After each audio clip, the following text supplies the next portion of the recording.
Mothers and offspring keep in contact by scent and sound, a necessity, especially at feeding time, in this jam-packed, often rowdy seaside community. There is a lot of aggression displayed by the adults as they approach breeding time.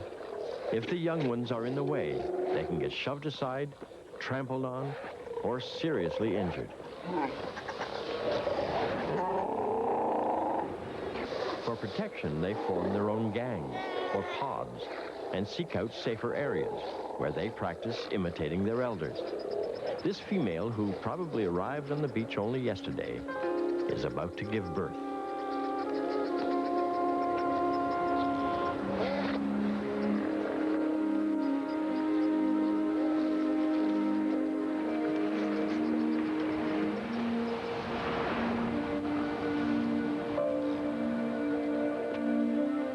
The fetal sac is broken, but must be free of the baby seal's face, nose, and mouth for it to breathe.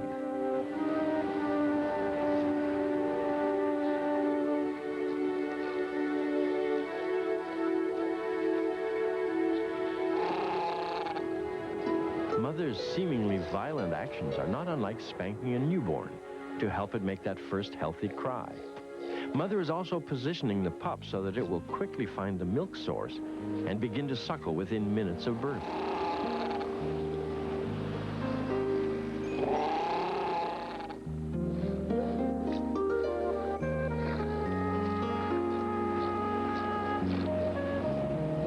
A little later, she does some housekeeping, disposing of the placenta by tossing it away.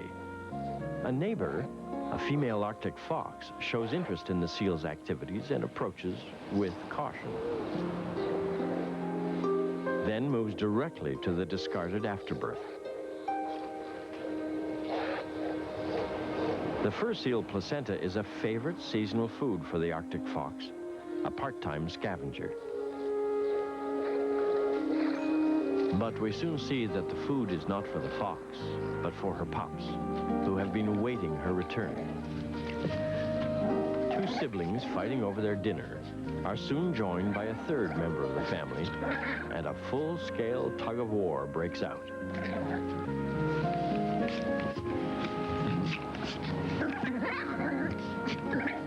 Eventually, 5 baby foxes share the bounty. Living in the rainforest of the Virunga mountain region of Rwanda, in equatorial Africa, are about 200 of the largest and most robust primates on Earth, small tribes of mountain gorillas. The same gorillas Dian Fossey lived with, studied, and tried to protect, whose young are among the most playful, intelligent, and photogenic of all baby animals. A mature female produces only one offspring every 4 years.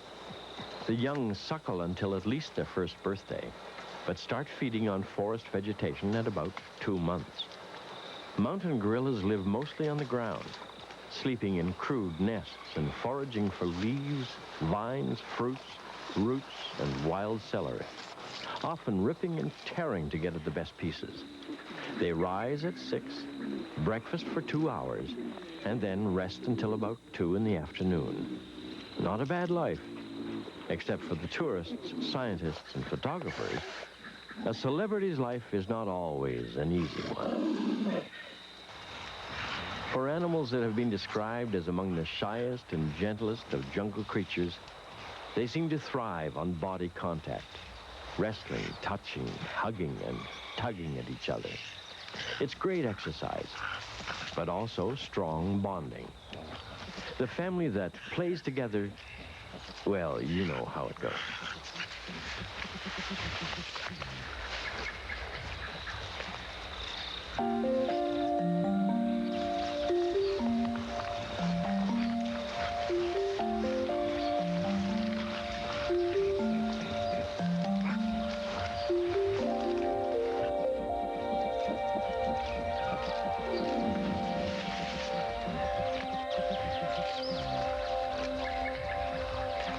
Have you ever known a fun-loving youngster that didn't like to spin around like a top until dizzy and then collapse in a heap?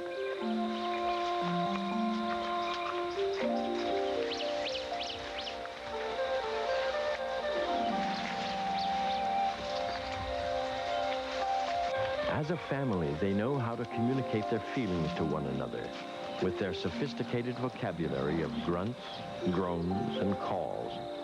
And when in the mood, show some of the tenderest, most caring displays of affection.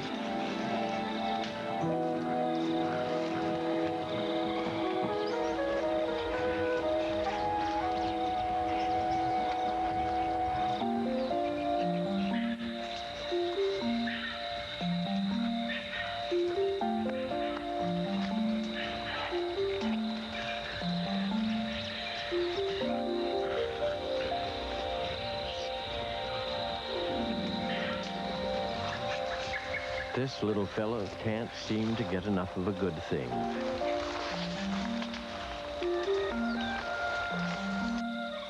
Baby mountain gorillas actually develop rather slowly, more like human children. Females mature at about 7 years, males at 10. This tiny young one has a long way to go and relies on a gentle but firm helping hand.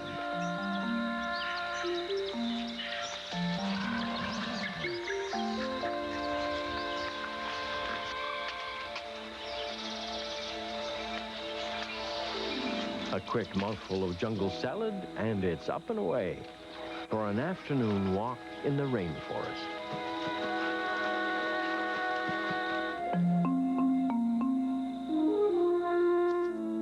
Here we will spend a few intimate moments with the fastest animal in the world, the sleek and slender cheetah, the greyhound of cats, with a mother and her 2 young cheetahs lying around resting, taking it easy.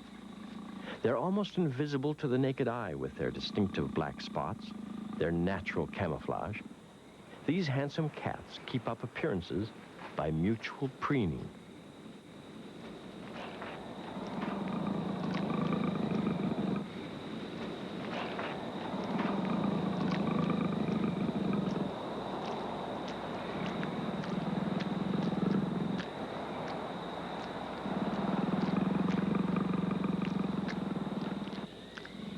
The face of a pussycat, but the jaws of a hunter.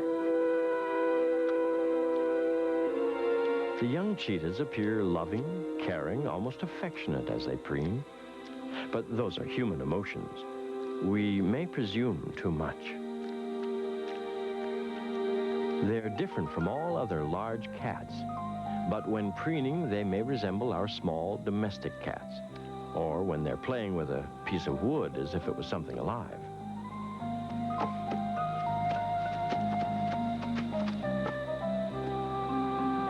Experts tell us that cheetahs are actually timid creatures, except, of course, when attacking prey or defending themselves. This frisky youngster seems to be fighting with its own foot. But then again, it may be just another variation of that popular pastime, preening.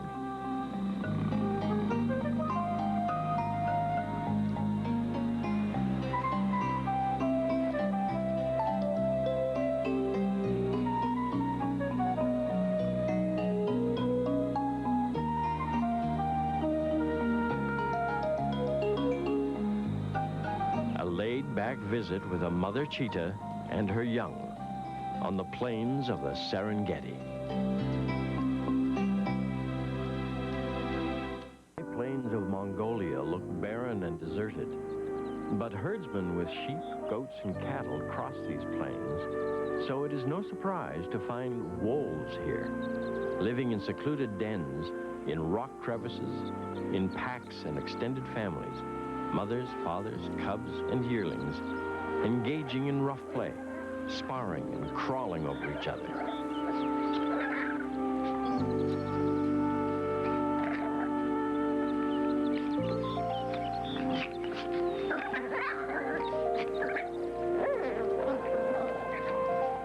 But on the open plains, parents hunt and give lessons to younger members of the family. Serious instruction often gives way to spontaneous exercise, like a lively chase.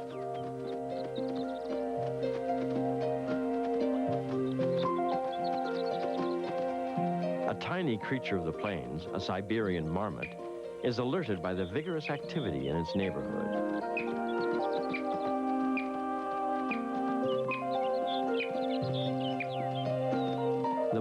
decides that it would rather be somewhere else right now and heads for home. The wolves spot their prey and chase it on. The marmot is an even faster runner than the wolves and escapes to safety. An unsuccessful venture for the wolves, but it's all part of sharpening one's hunting skills and a good romp as well. It's a great place for a cub to grow up, here on the remote Mongolian plains, wild and free, with devoted parents to watch over you. In a marsh in rural Ontario, a female blue-winged teal takes her brood of chicks, baby ducks, for a swim around the pond.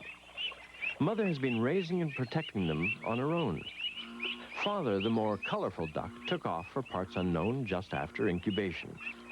The ducklings are a few days old.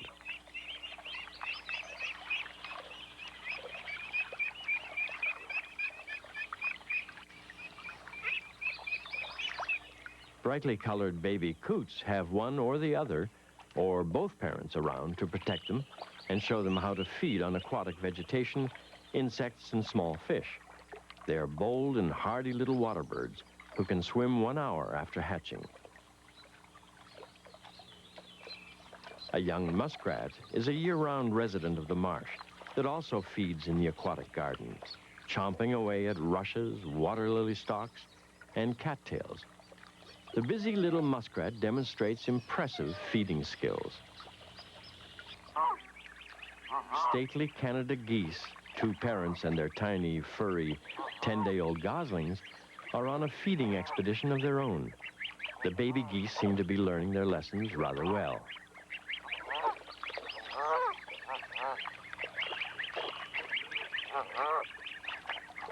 Tipping up, flapping their undeveloped wings and being quite vocal about it, just like the old folks.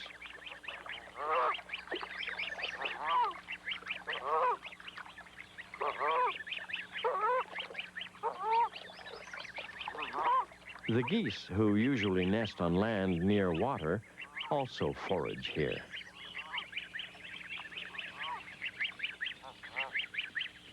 The muskrats believe they also have a claim to this territory. The Canada geese parents are like sentinels guarding their feeding flock, prepared to defend family and territory from hungry little muskrats or any other creatures that may cross that invisible line.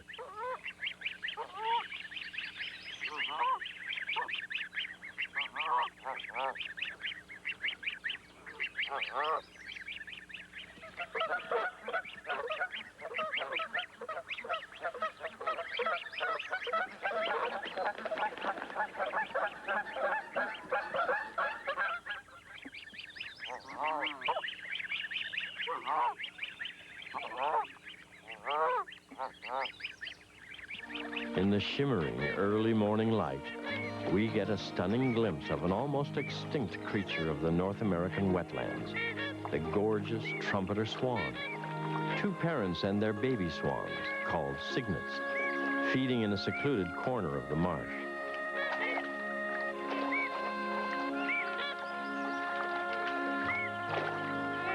After exploring the depths of the shallow pond, a parent kicks up the bottom.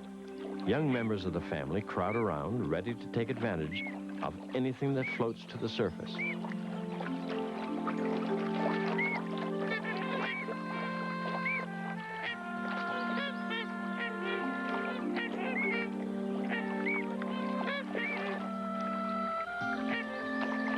Baby swans at sunrise on an idyllic Ontario marsh.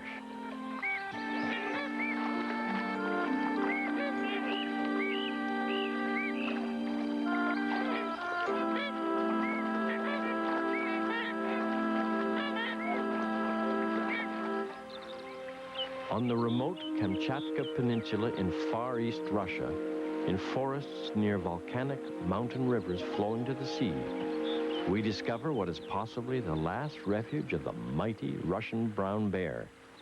It's spring on the mountain slopes, and 2 4-month-old cubs are foraging with their mother. They were born in early winter during hibernation and have grown quickly. Brown bears eat almost any vegetation, leaves, roots, mushrooms, and fruits.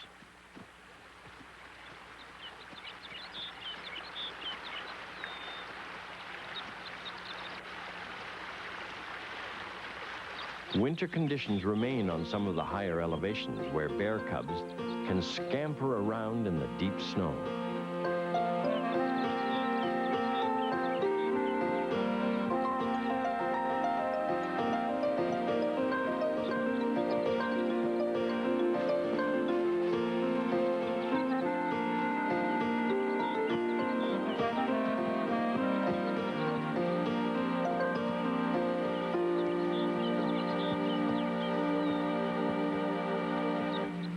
They join Mother, who has been waiting for them nearby, and the three bears continue on up the icy slopes.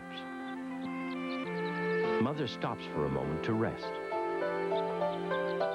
After a short wrestling match, one of the cubs tries his version of a downhill slalom without skis.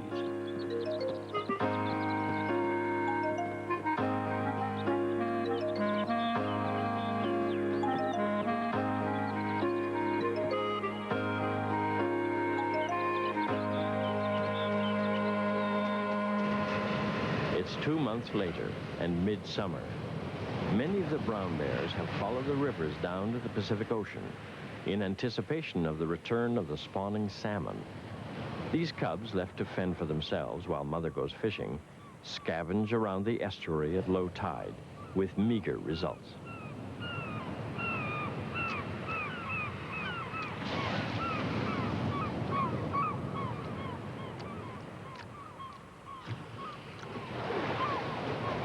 Mother has had a lot of practice stalking the salmon. She knows where to find them.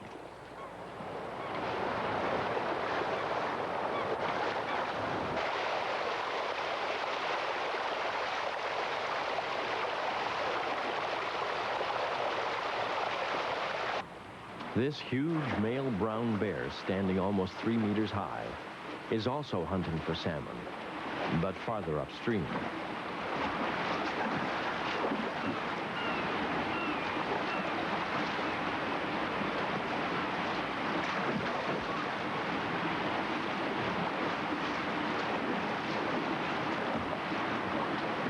He thrashes around in a most impressive manner, but comes up empty-handed. A cub walks down to the shore to see how well Mother is doing in the brown bear salmon derby.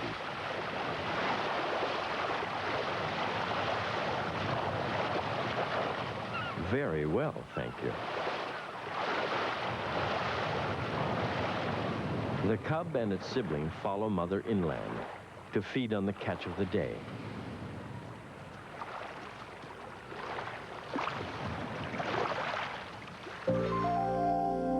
Flying over Israel on their annual migration route from Africa to their summer resting grounds in Eastern Europe are giant white pelicans, about 70,000 of them. They'll stop over here for about 2 weeks to rest and refuel for the last leg of their journey. They fly in and congregate on small desert wetlands and irrigation ponds.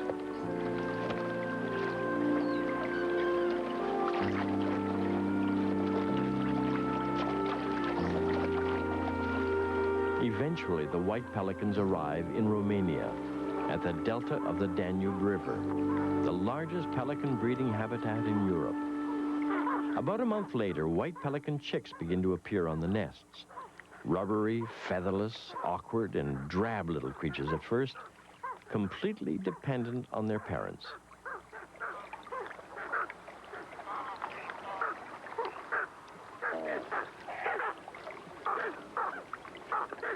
They flutter their tiny pouches to keep cool.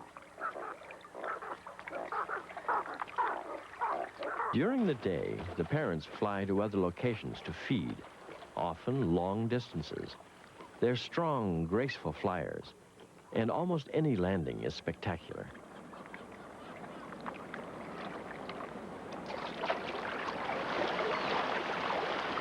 They fish in teams, circling schools of fish, herding them into tight masses, tipping up and plunging their bills beneath the surface, scooping up the fish in their net-like pouches, and swallowing them whole.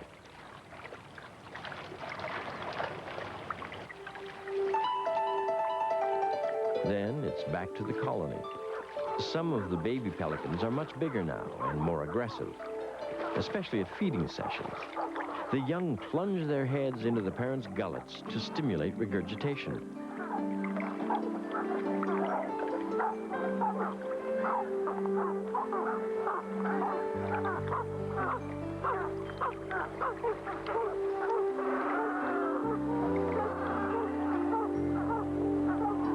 When a parent has had enough stimulation, it just shakes its head.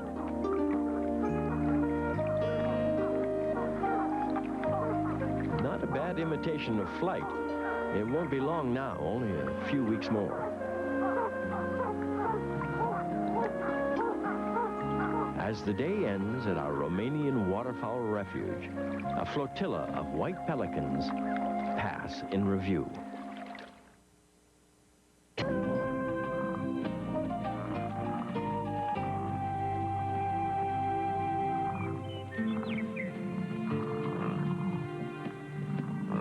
On a hot summer day, even the most energetic baby bison has to stop to rest sometime.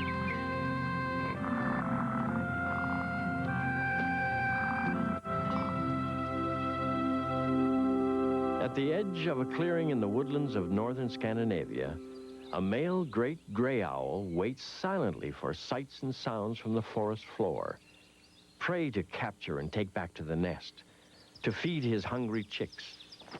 Light for his size, with large wings, this powerful raptor seems to move almost effortlessly through the trees.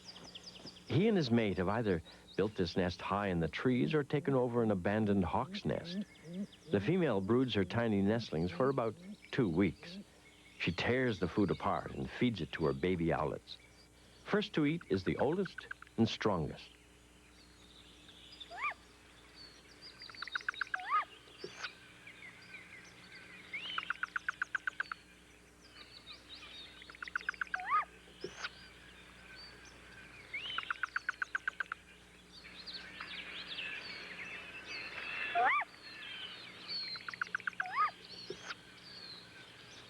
Father is kept busy. He'll need to bring back a fresh meal every hour. Unlike most owls, he also hunts by day.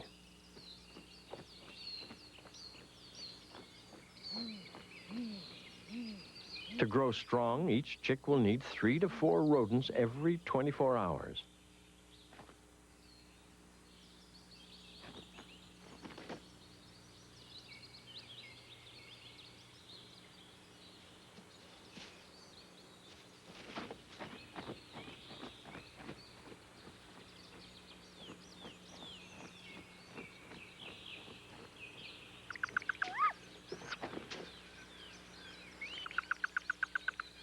Tough, furry skin often poses a problem for the tiny chicks. Mother may try to skin the prey first and feed them only the more tender parts.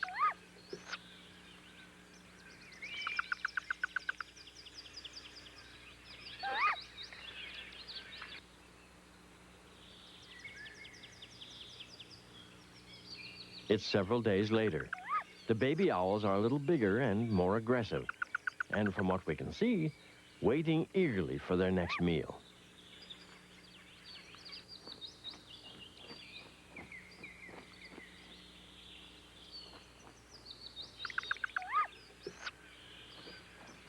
At this age, no skinning of the prey is necessary. Down it goes in one gulp.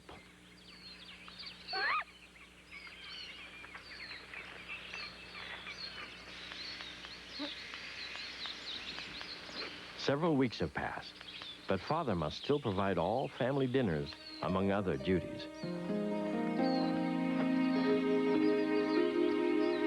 2 of the young owlets, now about 2 months old, have recently fledged.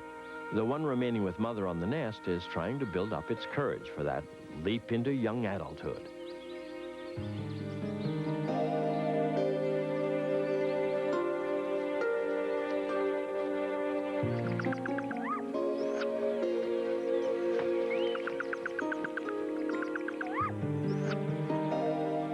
One sibling who landed on the ground after a very short test flight has started to climb back up to the nest, where it's a little safer and more comfortable. Father offers encouragement.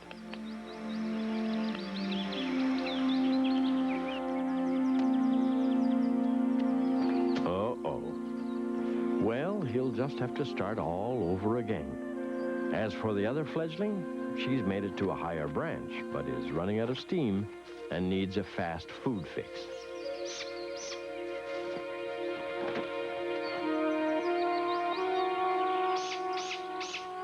That's all it takes. She's off and flying.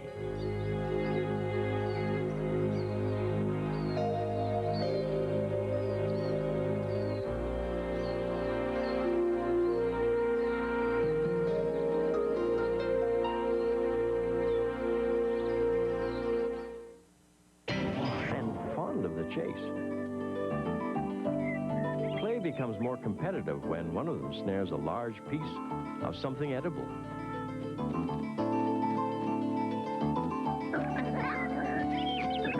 A spontaneous demonstration of swift fox wrestling may be both playful hijinks and training for future competition.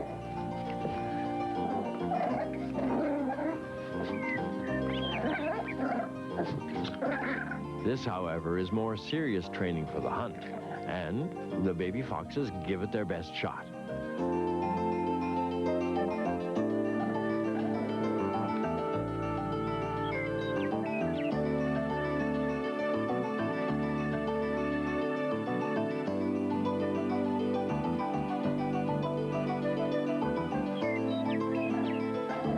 This young fox has the technique almost mastered. Approach, stop, listen, then leap suddenly. Everyone, it seems, is practicing the swift fox leap.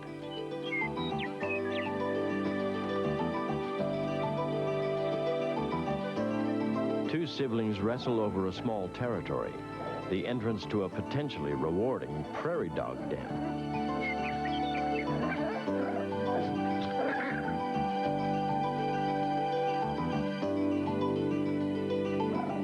We better call that fight a draw. Madagascar is an island in the Indian Ocean off the east coast of Africa. And it is the only place in the world where you can find all 24 species of the rare and endangered lemur, a dog-sized primate only distantly related to the monkey. One of the most interesting lemurs is the ring-tailed species. About 1,000 of them live in a nature preserve in the remote southern region of the island. It's mid-September, and new arrivals are observed in the forest nursery. Baby ring-tailed lemurs clinging to their mothers and aunts.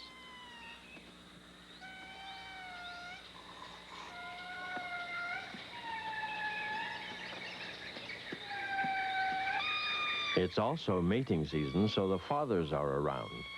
But essentially, this is a cooperative, matriarchal society in which all the mothers are responsible for the feeding, grooming, and raising of the entire younger population. Although ring-tailed lemurs spend more time on the ground than any other lemurs, they are among the most spectacular and amusing of forest gymnasts.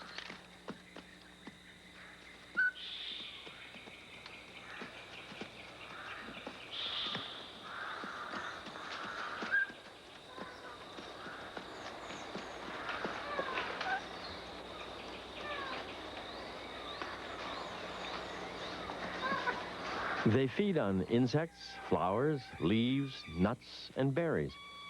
Unlike monkeys, they have expressionless, mask-like features. They've been called the poker-faced clowns of Madagascar. But when observed balancing in the treetops, they look more like fearless, high-wire circus performers.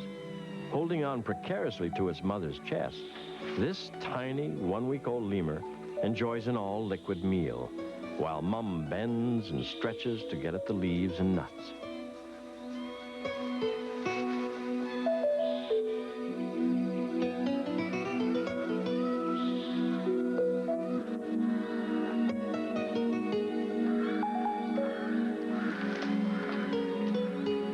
On an even higher level of the canopy, another female and her young pause briefly before making a fast and smooth descent to the forest floor, where another lively acrobat is waiting in the wings.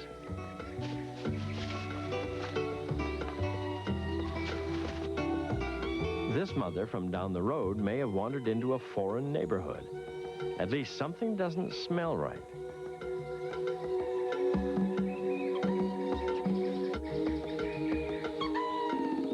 Ring-tailed lemurs leave scent trails everywhere, often using their long, striped tails as fans to spread their distinctive territorial aromas. It's getting late in the day, but some of the lemurs haven't lost any of their energy.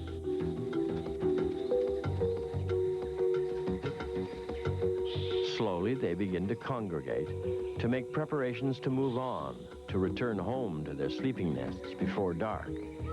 For the young, it will be an easy, comfortable ride. A straggler runs to catch up, to join the colorful evening parade of the ring-tailed lemurs of Madagascar.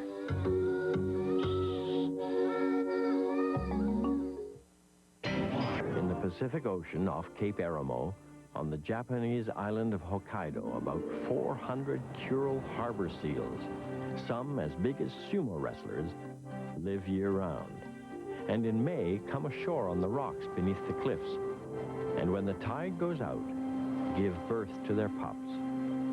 By the time the tide comes back in, the baby seals are at the water's edge, about to get their first swimming lesson.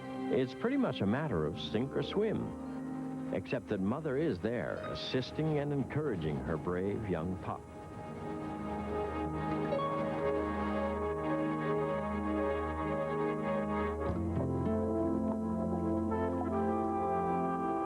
In almost no time, the baby seals seem quite at home underwater.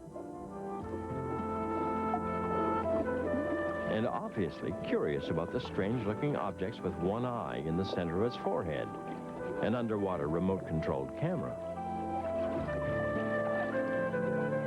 One amazing little pup tries an upside-down approach.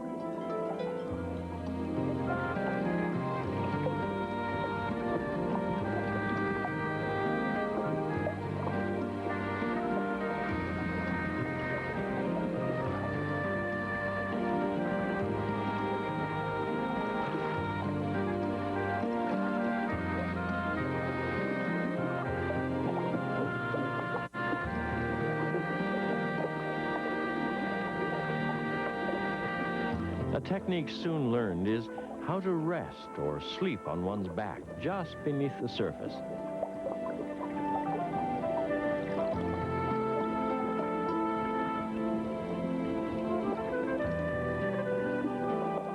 A pup on an exploring adventure gets wedged between two rocks, but manages to free itself.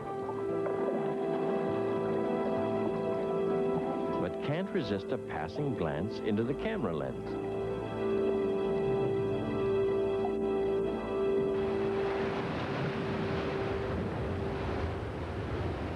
At times, wild storms pound the shores of Cape Aramo, and the Kuril harbor seals are in danger of being smashed against the rocks, injured or killed. A baby seal has been swept into the raging sea.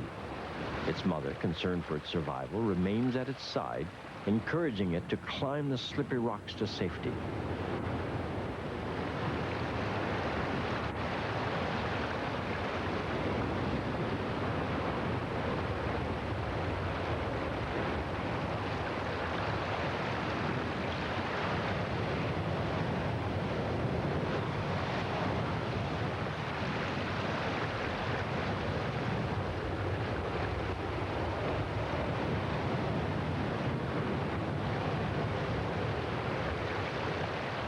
Exhausted, clinging to the rocks, they have only a short distance to go.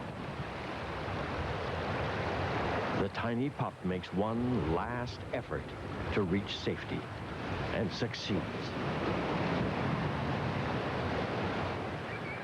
A few days later, the storm has passed. The waters off Cape Aramo are calm, and the Kuril harbor seals are back swimming again. The mother and her baby are floating along, relaxing, touching, communicating in their own private way. How astonishing they are, these incredible baby animals. Mysterious, intelligent, playful, full of surprises. Really, it's a little dangerous. Australia, baby koalas get to climb with their mothers in eucalyptus forests, while tiny goldfinches rarely leave their southern Ontario nests until fledging.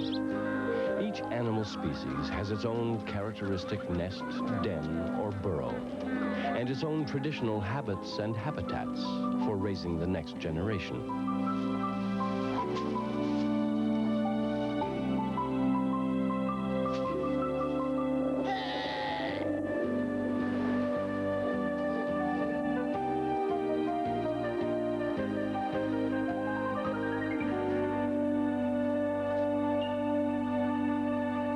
Australia, home of the wallaby, the platypus, and the wombat.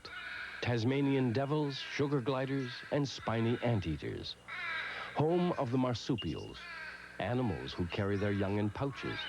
And some of the tallest trees in the world, like the aromatic eucalyptus or gum tree, whose leaves are the main food of the koalas.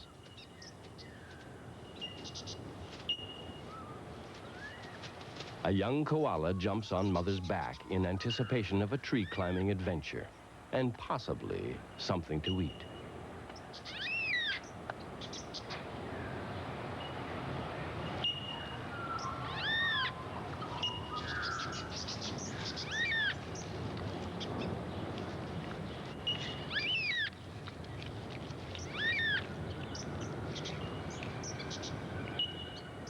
Their large, curved, razor-sharp claws are ideal for climbing trees.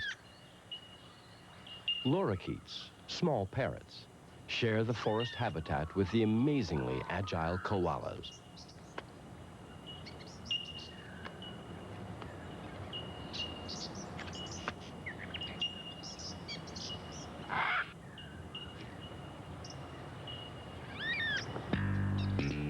Koalas are most active and interesting to watch at night. When the little one got used to the camera lights, it continued feeding, as if nothing unusual was happening.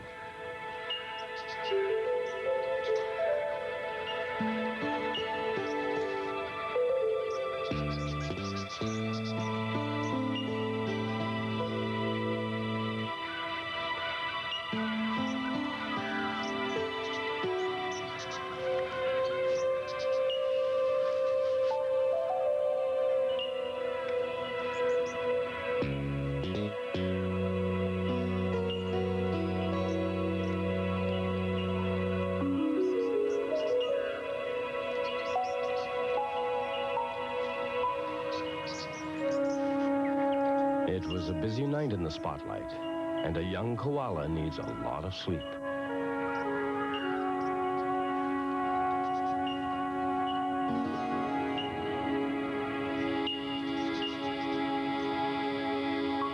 Then off to another part of Australia to visit a different koala family.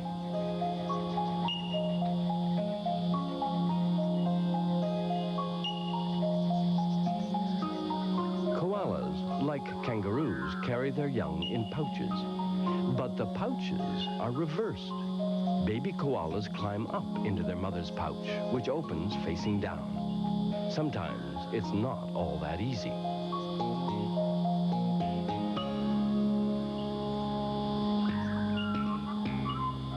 A koala can climb backwards down a tree as fast, if not faster, than it can climb up.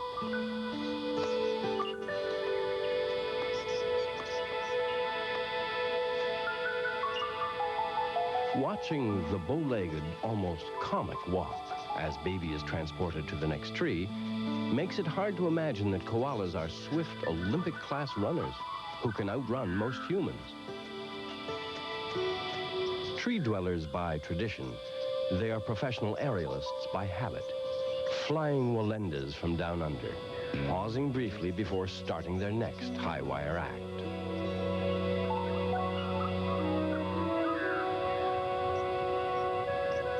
Baby demonstrates a clever bit of behavior, hanging on to mother with one hand while cleaning up with the other. It's a form of grooming. All koalas do it, and they scratch a lot. That's grooming, too.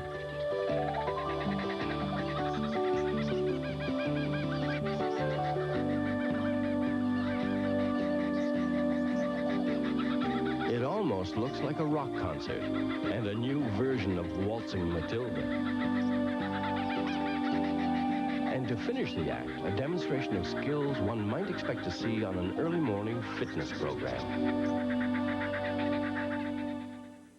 In the wetlands of Australia, you may see the beautiful black swan, nesting and raising its young in a quiet, secluded place, in late spring or early summer.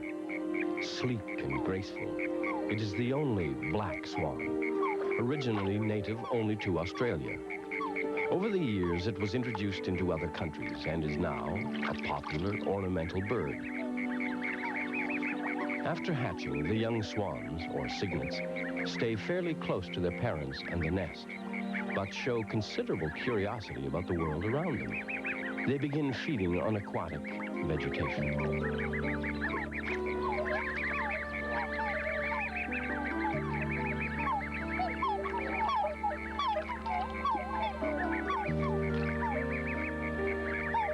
Their conscientious parents are good providers. The small birds develop quickly and are soon swimming.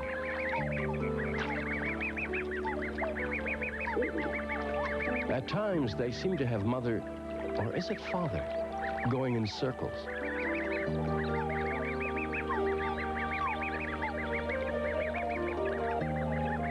The parents like to preen, but it's hard to look sleek, calm, and serene when the cygnets just want to play.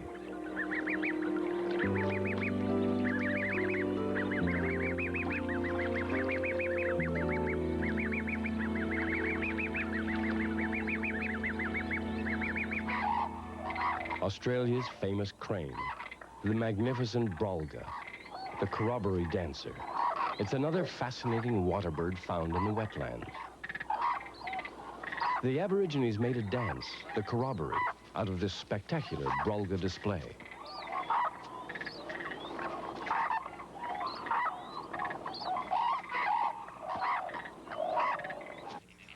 Shortly after hatching, baby brolgas are on their feet walking around, tripping over things, but definitely on the move.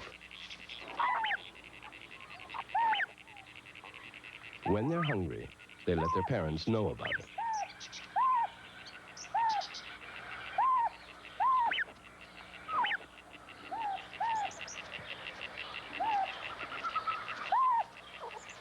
For a week or more, the parents search for worms and insects in the marsh grass to feed to their young.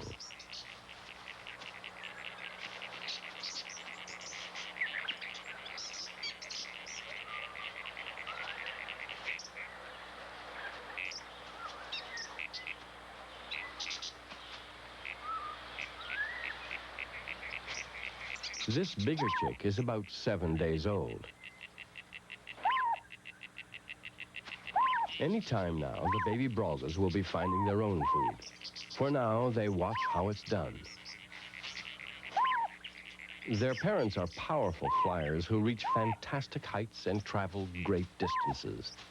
It's hard to believe these tiny birds will dance the corroboree and fly among the clouds.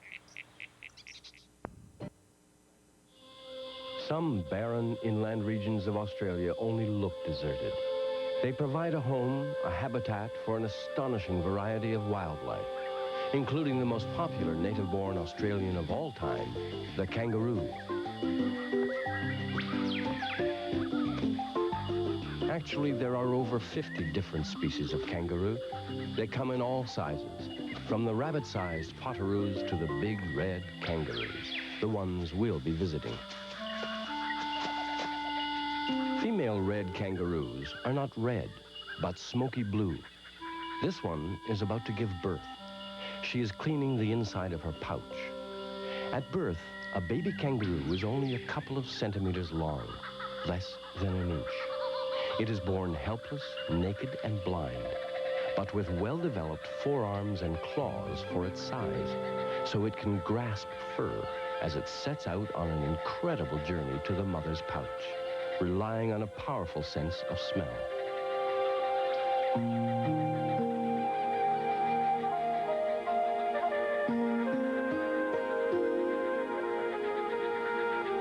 "3 minutes later, it is inside the pouch. It must locate one of the nipples and begin feeding on mother's milk. It will remain here for several months. Now, that looks like a baby kangaroo, with its head sticking out of mother's pouch. It's 6 months old. It's called a joey, a young kangaroo. It is still dependent on mother's milk, but nibbles on grass whenever mother cooperates. Most of its time, however, is spent riding around like a passenger in a motorcycle sidecar, sometimes with both its head and feet sticking out. Eventually, it leaves the pouch for longer periods. It is growing fast. No wonder mother looks tired. Like all baby animals, it likes to scratch an itch.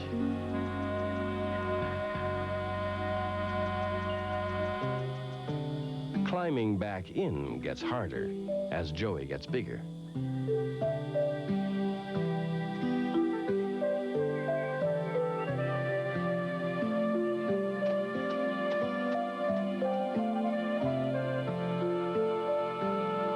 Red kangaroos mate almost any time of the year, so there are always joeys to see, at different ages, sticking out of pouches.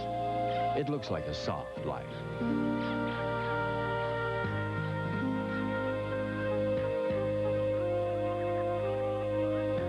At 11 months, this joey is almost as big as mother, but still nursing.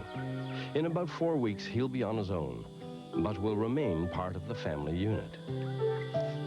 Other joeys are not ready yet to give up all that comfort and warmth, free food, and a free ride.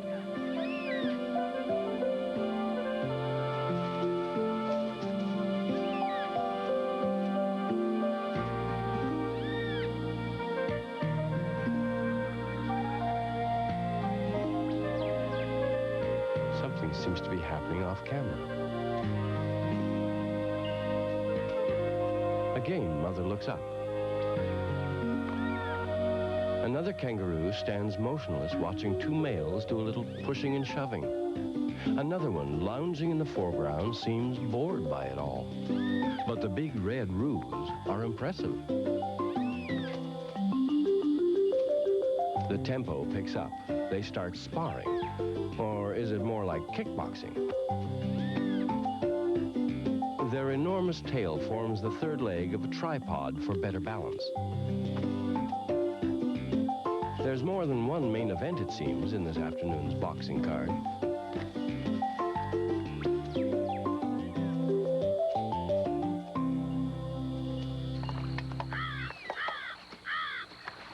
Halfway around the world, on the Florida Keys, another boxing match is underway, this time between two key deer, the smallest deer in North America.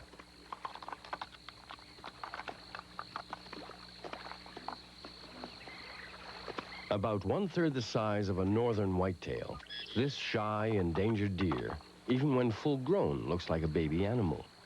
However, in a group, you can nearly always pick out the young ones. Adult males have miniature-sized antlers.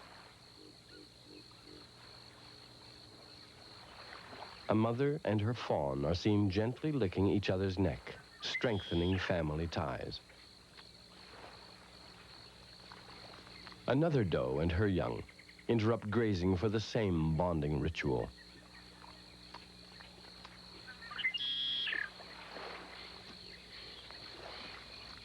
Once a familiar sight in the Florida Keys, there are probably less than 100 or so of these small, gentle deer still living today.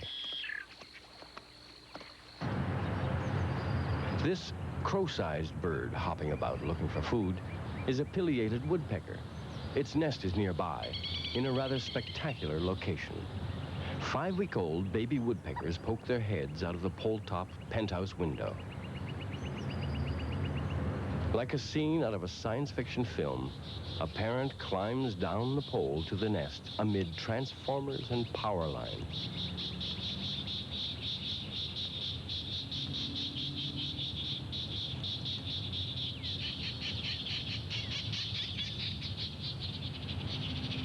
The feeding seems to be going very well.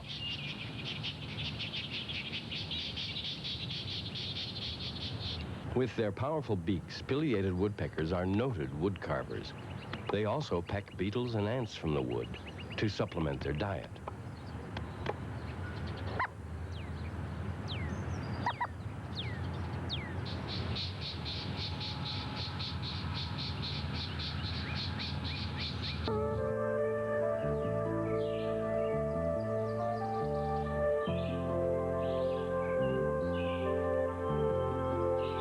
The fox leads us to a clearing where we discover her young foxes playing.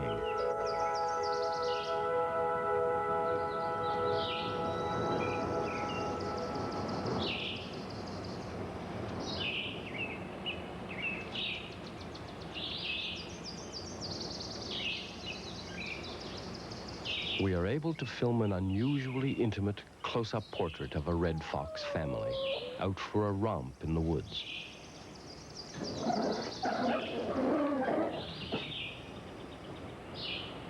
Highly secretive animals, the baby foxes become aware of the camera and the intruders and move into the bushes.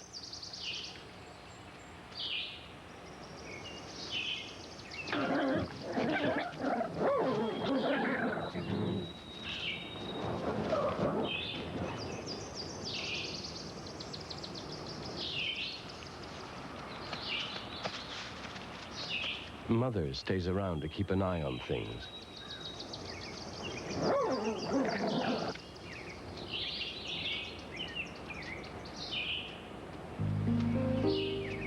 Eventually, she relaxes and lies down for a rest.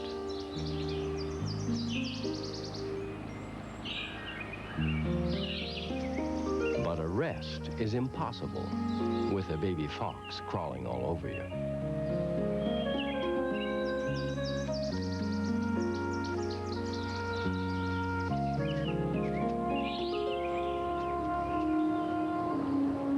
Well, she can always give it another try.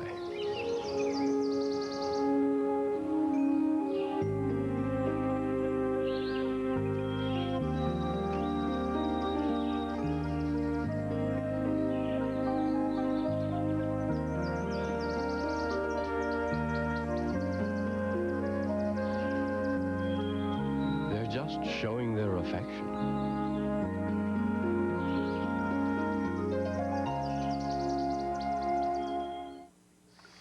Canada geese are among the earliest northern nesters in spring.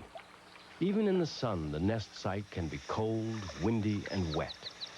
Incubation and brooding are responsibilities taken seriously by the parents. For the tiny, fragile goslings, that feathered canopy keeps them warm and dry and safe from predators. But as new siblings arrive, it gets a little crowded under the big top.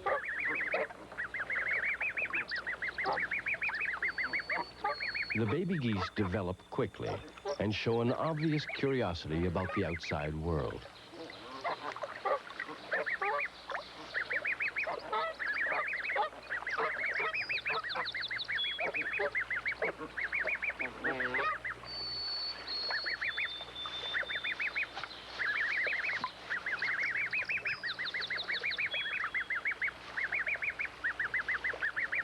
This busy little gosling is already up and about, imitating its parents' feeding habits. A marvelous close-up of a fine-looking little bird with bright, alert eyes. Within a day or two, the Canada goose family is seen walking to the water's edge to begin a swimming and feeding expedition around the woodland pond.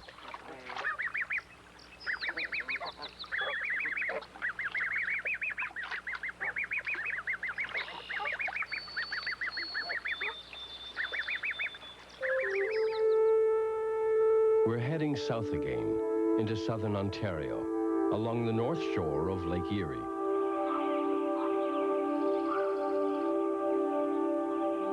On these beaches, giant snapping turtles lay eggs in the sand. When the baby turtles break out of their shells, they often roll down a hill into the water. It can be fun to watch.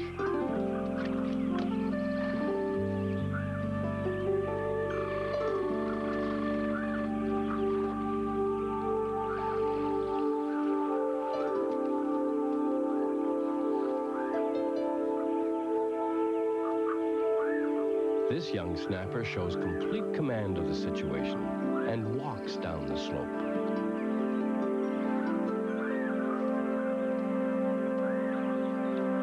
Once they reach water, the tiny turtles settle easily into their natural environment.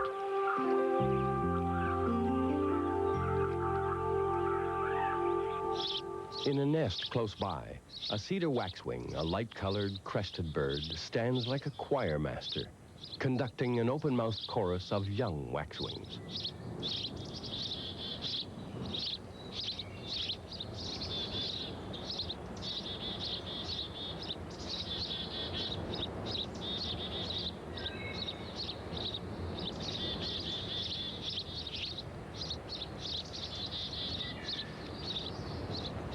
The other parent arrives on the scene, full of fresh berries, to take over the podium, the feeding, and the waxwing choir.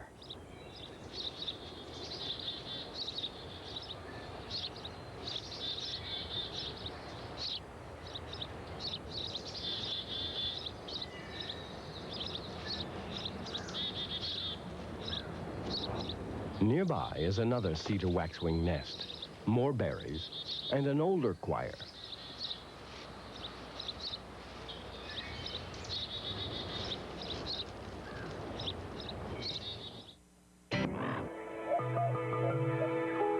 They behave very much like domestic kittens.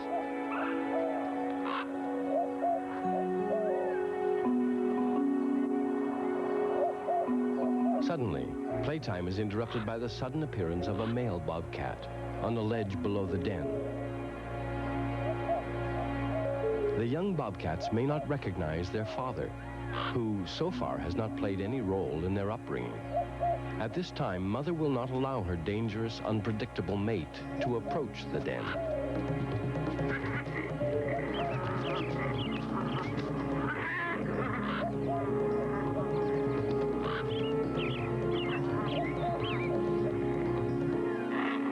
Bobcat mothers are aggressive and highly protective, and usually are the winners in this kind of domestic confrontation.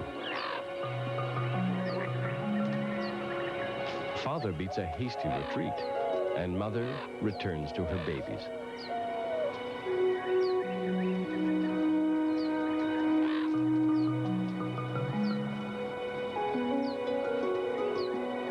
The sunbathing session continues.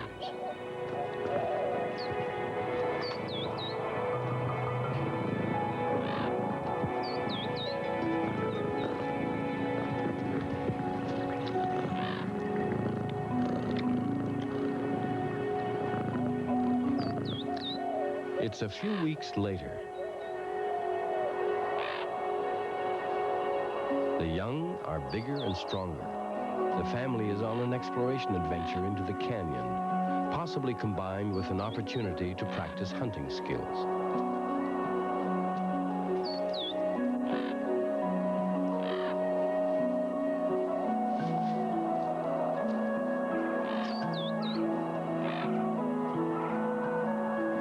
A small dinner, perhaps, but success all the same for the young bobcat hunter.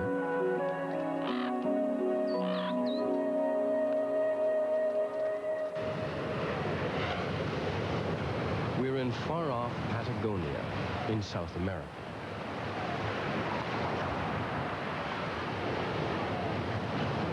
Each year, millions of Magellanic penguins come out of the ocean to raise their young on the wild and lonely, rocky, windswept coast. Some say they look like tuxedo dignitaries or a convention of head waiters on their way home from a party. But they are strong and clever birds, despite their somewhat comic appearance. This baby penguin shows us its home in the burrows or tunnels that honeycomb the beaches. Efficient underground condominiums created by adult penguins. Gulls often hang around when the young are being fed, hoping to snatch away some of the partly digested fish delivered by the penguin parents.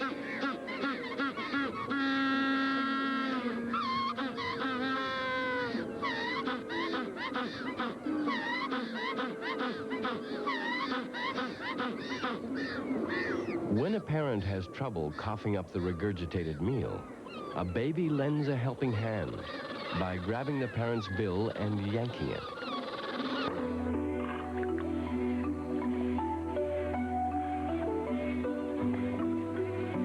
They feed on grasses, seeds, water insects, and worms.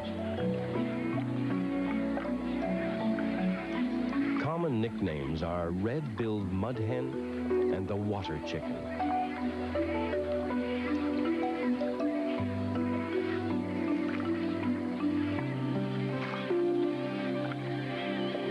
Mother keeps an eye out for unfriendly snakes, crows, and of course alligators. In a few weeks she will leave them, and they will be entirely on their own.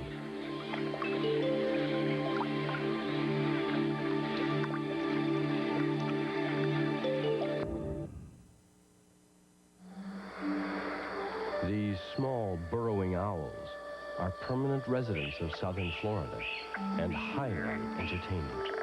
With their big round eyes and their amazing ability to swivel their necks almost all the way round, they rarely take their eyes off their audience for more than a few seconds. Their comic movements make them look like a troupe of circus clowns.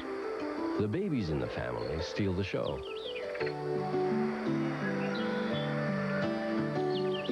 They can even make feeding look like a highly original comic act.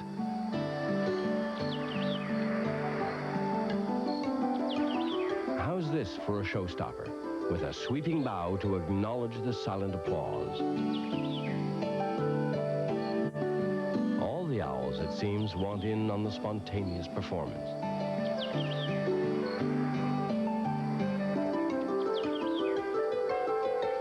But an invisible curtain comes down quickly when a parent spots danger approaching.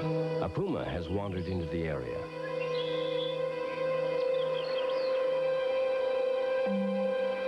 The owls freeze.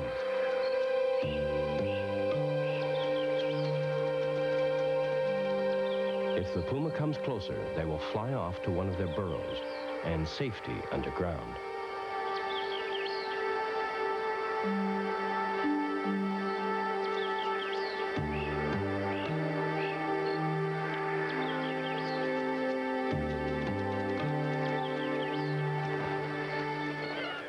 A natural habitat is almost always the best.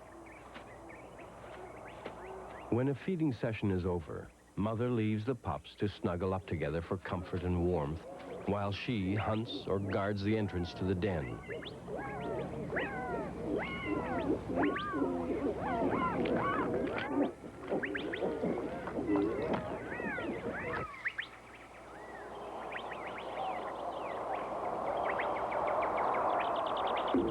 A time to rest, and possibly to fall asleep. Suddenly, mother reacts. A cougar is sighted nearby.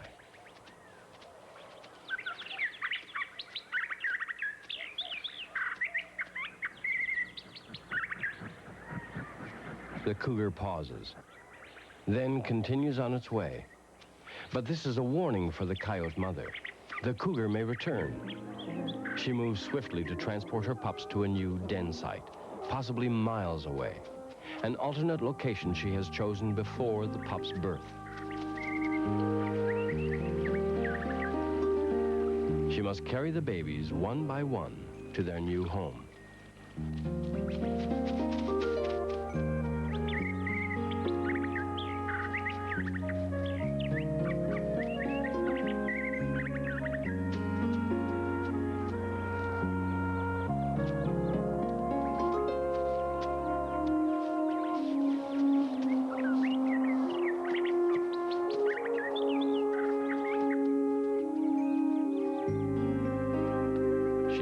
Little time returning for the other pups. The new den is well hidden, but the pups could be in danger as she moves back and forth between the two sites.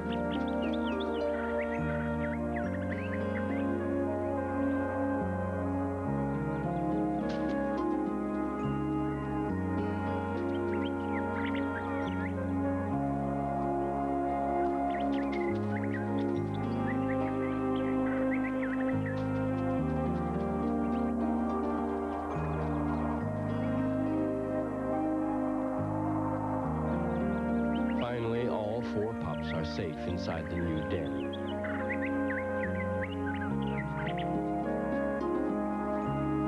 Their eyes are now open. It's a week or so later, and the pups are wandering about, looking more like young coyotes than babies, curious about their canyon world.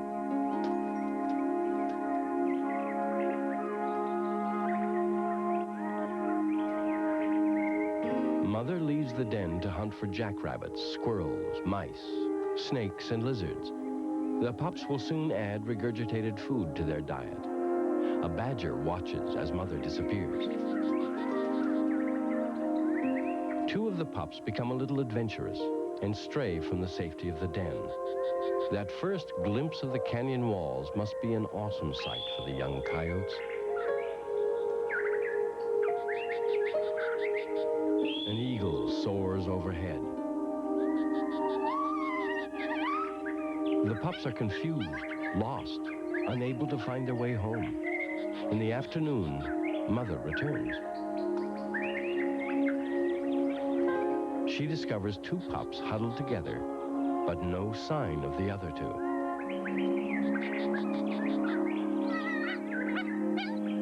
They're still out there, on the rim of the canyon.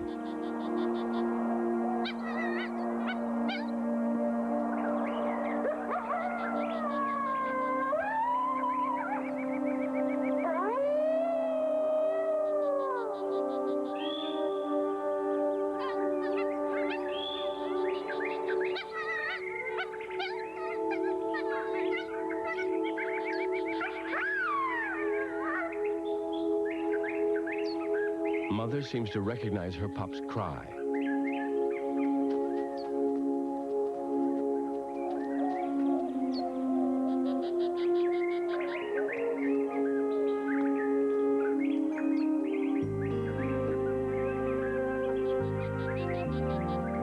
Then suddenly, there she is, walking towards them across the rocky ledge.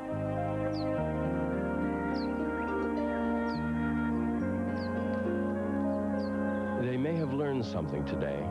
Until they are 6 months old and can hunt for themselves, they'd better stay close to Mother. The pups spot lizards and other small prey. It seems like a good time for a hunting lesson.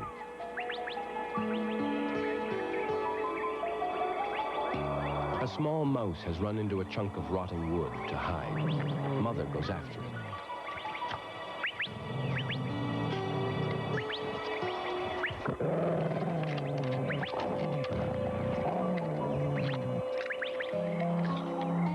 The wily mouse demonstrates its own defense skills. Then the pups have a turn.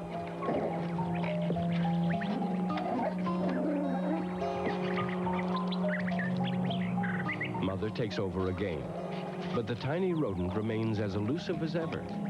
If there is a lesson here, it is that you don't always outwit your prey. At the den, there is a happy reunion when the family finally gets together again. It's feeding time, and the pups react with characteristic enthusiasm.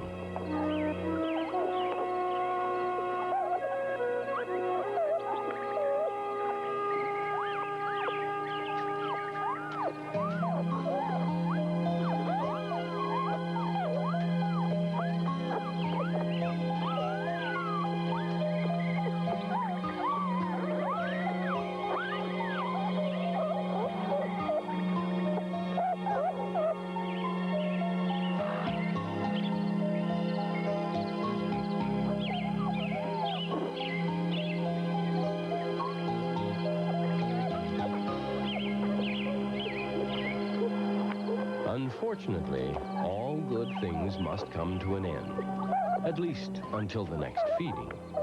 So it's back to play in the sunshine. That, for the pups, is the best exercise of all.